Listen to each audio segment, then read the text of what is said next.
With Tesla, your goal has been to make a better car.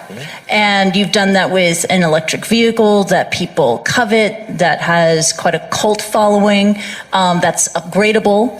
But you also want to achieve, and your turn of phrase is very nice, or try to achieve this platonic ideal of a car, right? To reach perfection. So what does the perfect car look like? Well, I mean, I do use that phrase with our engineering design team, that aspirationally we're in pursuit of the platonic ideal of the perfect car. Yeah. Who knows what that looks like actually, but you want to try to make every element of the car as flawless as possible. And there will always be, some degree of imperfection, but try to minimize that and create a car that is just delightful in every way. And I think if you do that, then the rest kind of takes care of itself. That third failure in a row, did you think, I need to pack this in? Never. Why not? I don't ever give up. I mean, I'd have to be dead or completely incapacitated. 8 weeks later, Musk bet the company on another flight.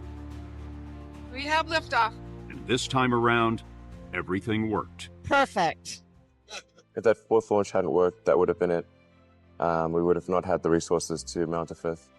Really liking what you do, whatever area that you get into, given that even if you're the best, there's always a chance of failure. So I think it's important that you really like whatever you're doing. If you don't like it, life is too short. If you like what you're doing, you think about it even when you're not working. I mean, it's something that your mind is drawn to, and if you don't like it, you just really can't make it work, I think. So many people try to talk me out of starting a rocket company. It was crazy. One good friend of mine collected a whole series of videos of rockets blowing up and made me watch those. He just didn't want me to lose all my money.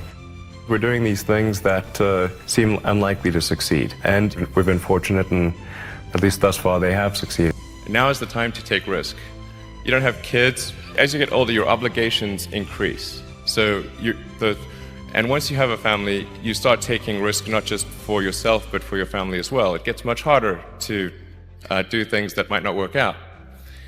So now is the time to do that before you have those obligations. So I would encourage you to take risks now. Do something bold.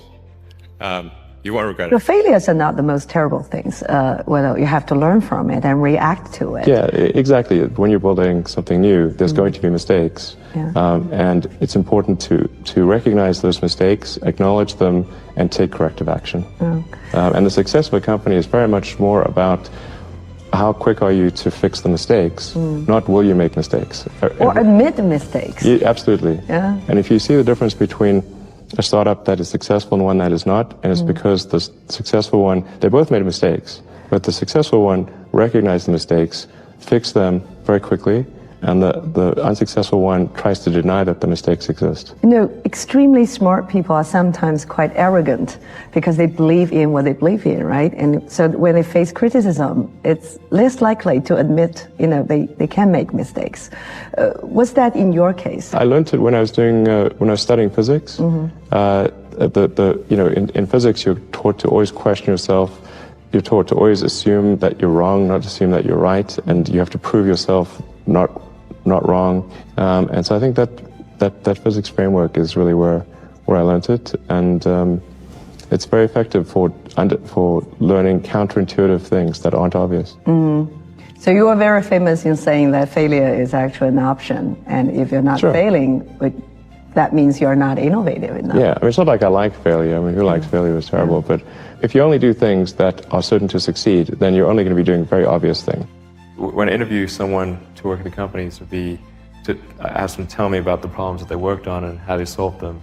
And if someone was really the person that solved it, they'll be able to answer multiple levels. They'll be able to go down to the brass tacks. And if they weren't, they'll get stuck.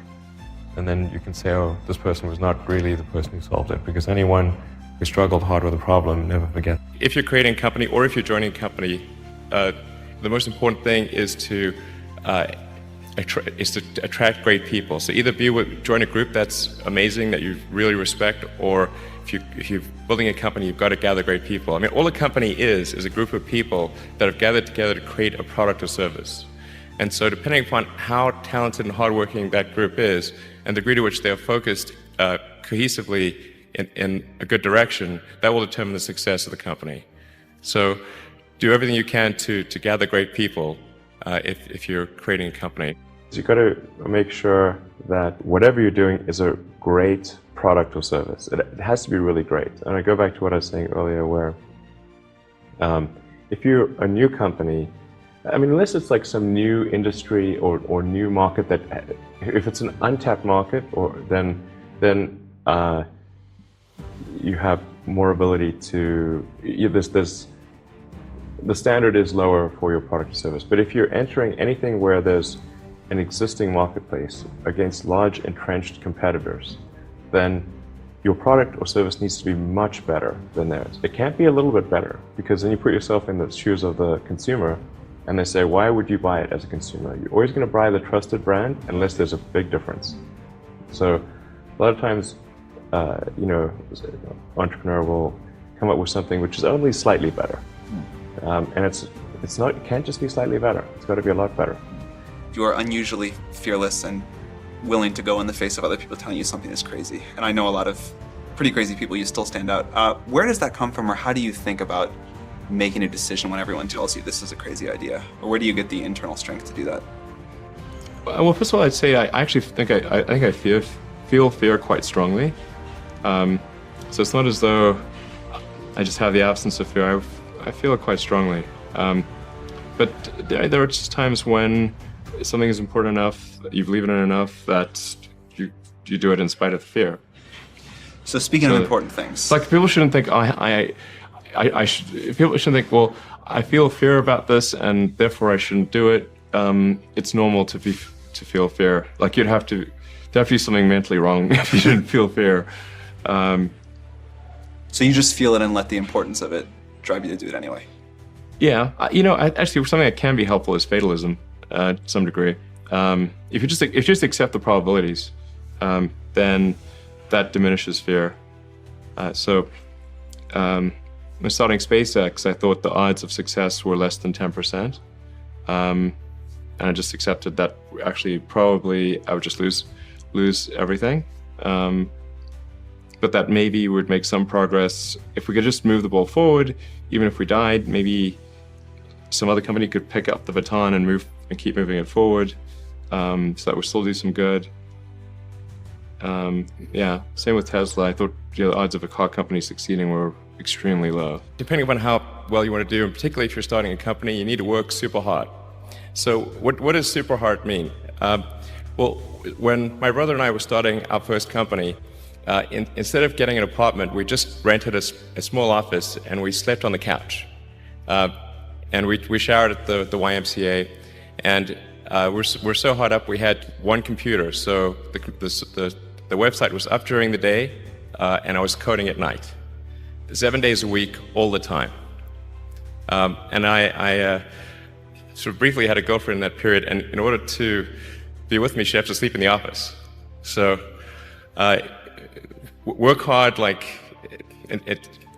every waking hour. That's the thing I would say particularly if you're starting a company. And I mean, if you do simple math, say like, okay, if somebody else is working 50 hours and you're working 100, you'll get twice as much done in the course of a year as the other company. One does have to be focused on the short term and money coming in when creating a company, because otherwise the company will die. So I think that a lot of times people think like creating a company is going to be fun. I would say it's not. It's really not that fun. I mean, there are periods of fun, and there are periods of where it's just awful. And particularly if you're the CEO of the company, you actually have a distillation of all the worst problems in the company. There's no point in spending your time on things that are going right. So you only spend your time on things that are going wrong. And there are things that are going wrong that other people can't take care of. So you have like the worst. You have a filter for the crappiest problem in the company, the most pernicious and painful problem. So I wouldn't say I think you have to feel quite compelled to do it. and have a fairly high pain threshold. And there's a friend of mine who says like starting a company is like staring into the abyss and eating glass. And there's some truth to that.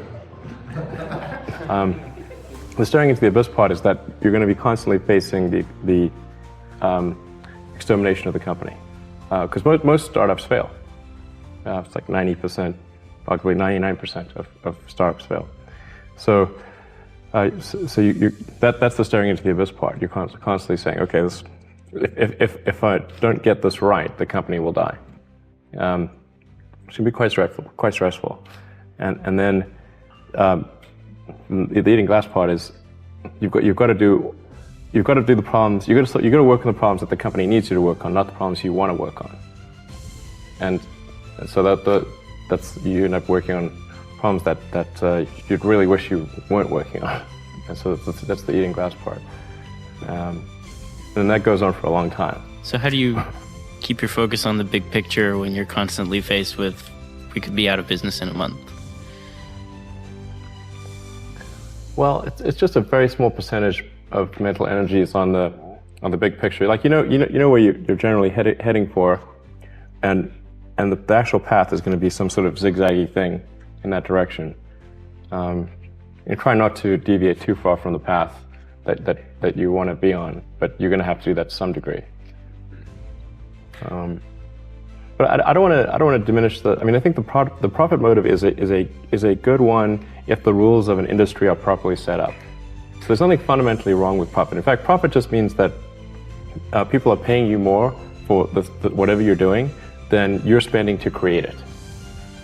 That's a good thing. and if that's not the case, then you'll be out of business, and rightfully so. Because you're not adding enough value. Being innovative can be very exciting life, but doing business sometimes requires, persistence, and sometimes could be very boring.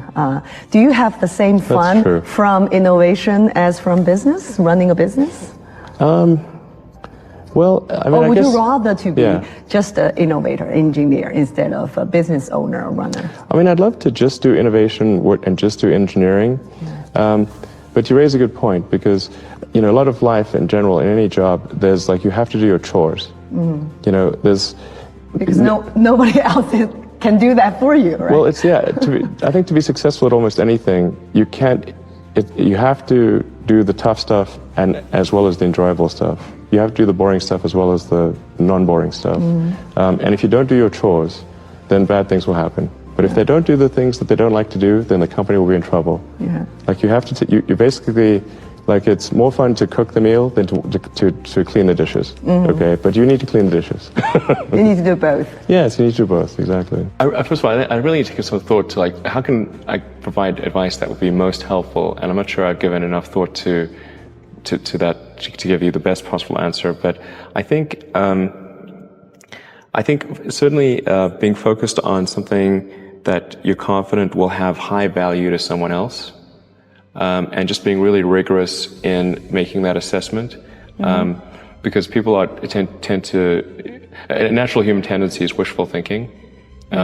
So a challenge for entrepreneurs is to say, well, what's the difference between really believing in your ideals and sticking to them versus pursuing some unrealistic dream that doesn't actually have merit? And that is a really difficult thing to tell. Can you tell the difference between those two things? Right. So you need to be sort of very rigorous in your self-analysis. I think certainly extremely tenacious, and then just work like hell. I mean, you just have to put in 80 to 100 hour weeks every week. Gosh. And then a lot of work. All those things improve the odds of success. Okay. I mean, if other people are putting in 40-hour work weeks and you're putting in 100-hour work weeks, then even if you're doing the same thing, you know that in 1 year you will achieve what they achieve. You will achieve in 4 months what it takes them a year to achieve. I would definitely advise people who are starting a company to expect a long period of quite high difficulty. Yeah. But I mean, as long as people stay super focused on creating the absolute best product or service that really delights their end customer. Like, if they stay focused on that, then if you get it such that your customers want you to succeed, then you probably will. All right. You have to focus on the customer and delivering for them. Yeah. Make sure if your customers love you, your odds of success are dramatically higher. Yeah. Question that has been discussed over the past couple of days. Should we be considering one-way only trips to Mars? What's the best approach to colonize the planet? Is it, what's your view? Is that socially acceptable? Do you think people will sign up to do it? I think there's plenty of people who sign up for a one-way trip to Mars. But maybe if we could have a show of hands, who would consider such an option? Really? I see some, not many, but perhaps enough for a couple of missions. So it's certainly be enough. I mean, I think it's sort of like, is it a one-way mission and then you die? Or is it one-way mission and you get resupplied? That's a big difference. Really good. Wait for the second option. Yeah, exactly. But I mean, I think it ends up being a moot point because you want to bring the spaceship back. Like, these spaceships are expensive, okay? They're hard to build. You can't just leave them there. So whether or not people want to come back or not is kind of like, they can jump on if they want, but they need the spaceship back. Thank you. I mean, it's kind of weird. Like, there was like a huge collection of spaceships on Mars over time. Like, it was like, maybe we should send them back. I mean, of course we should send them back. CEO of SpaceX, and you've said that your ultimate goal is to get humankind to Mars. I've heard your response to the question, but these guys need to hear it. Why is Mars important? Why does Mars matter? Sure. Well, I think it's really a fundamental decision we need to make as a civilization. What kind of future do we want? Do we want a future where we are forever confined to one planet until some eventual extinction event, however far in the future that might occur? Or do we want to become a multi-planet species and then ultimately be out there among the stars and be among many planets, many star systems? And I think the latter is a far more exciting and inspiring future than the former. And Mars is the next natural step. In fact, it's the only planet we really have a shot at establishing a self-sustaining city on. And I think once we do establish such a city, there will be a strong forcing function for the improvement of spaceflight technology that will then enable us to establish colonies elsewhere in the solar system and ultimately extend beyond our solar system. And so there's the defensive reason of protecting the future of humanity, ensuring that the light of consciousness is not extinguished should some calamity befall Earth. But also, and that's the defensive reason. But personally, I find what gets me more excited is the fact that this would be an incredible adventure. I mean, it would be like the greatest adventure ever. And it would be exciting and inspiring. And there need to be things that excite and inspire people. Yeah. You have to be, reasons why you get up in the morning. It can't just be solving problems. It's got to be, something great's going to happen in the future. Yeah, we talked about this at length yesterday. It's not an exit strategy or a backup plan for humankind when Earth fails. Right. It's also to inspire people on Earth, right, and to transcend and to go beyond our mental limits of what we think we can achieve. Right. I mean, think of sort of how incredible the Apollo program was. And just, I mean, if you ask anyone and say, name some of humanity's greatest achievements of the 20th century, the Apollo program, landing on the moon, would in many, if not most places, be number one. 2001, with just talking to a friend of mine, and he asked me what I was going to do after PayPal, and I thought, well, I was wondering, like, I'd like to get involved in space, but I just didn't think there was anything I could do as an individual. But I was curious as to when NASA would be sending a team to Mars, because that was always going to be the thing to do after the moon. I figured that there'd be some plan, and I'd just go to the website and I could read the schedule. And then Mars occurs. Oh yeah, it's like, okay, 2017, good, okay. But actually there wasn't anything on the website, and or at least I thought, like, can I not find it? Like, what's going on here? And is it secret? I don't know. But it turned out that NASA had done a study on what it would cost to do a manned Mars mission, and this was under Bush the First, and in his first, he asked for a 90-day study shortly after taking office, and NASA came back with a $500 billion price tag, and he said, "Okay, maybe not." Billion with a B. That's when $500 billion was serious money for the government. So then that got totally shelved, and it was like you were not allowed to talk about any kind of crewed mission to Mars at NASA. Anyway, but I thought, well, if I can do something that would galvanize public interest, and then that public interest would translate to additional appropriations for NASA and increase their budget, then maybe they could do it. So actually, what I sort of thinking I would do is send a small greenhouse to the surface of Mars with seeds in dehydrated gel, and then upon landing, hydrate the gel and grow the plants. And the public tends to respond to precedents and superlatives. So this would be the furthest that life's ever traveled, the first life on Mars. I tried to figure out how to do this with the proceeds that I had from PayPal. And I was able to figure out how to get the cost of the spacecraft down, and the communications, and the little greenhouse and everything. But the one thing I couldn't compress was the cost to launch, because there are only a few options, and the US options were way too expensive. And so I ended up going to Russia 3 times to try to buy the biggest ICBM in the Russian nuclear fleet.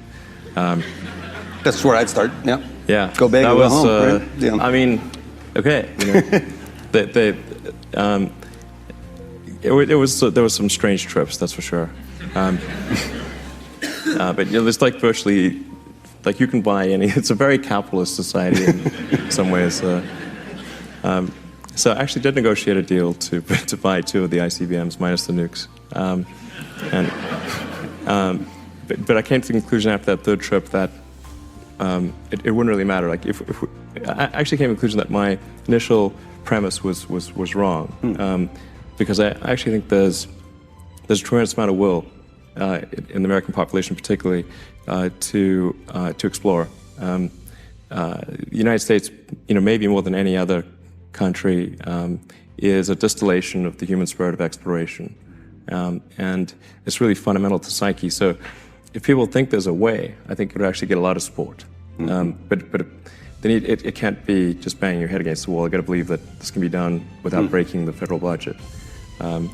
So that's when I said, okay, well, is there some way to affect the cost of space transport? And so I got together with a group of people over a series of Saturdays just to try to understand, is there something fundamentally super expensive about rockets, or can the cost be substantially improved? We had a bunch of those kind of brainstorming sessions, and I couldn't see any fundamental obstacle to improving the cost of rockets. So that's when I started SpaceX. It's like, I'll just build them myself. Yeah. And then. But like I said, at that point, I would say the probability of success was definitely less than 50%. I thought it would most likely not succeed, but it was worth a try.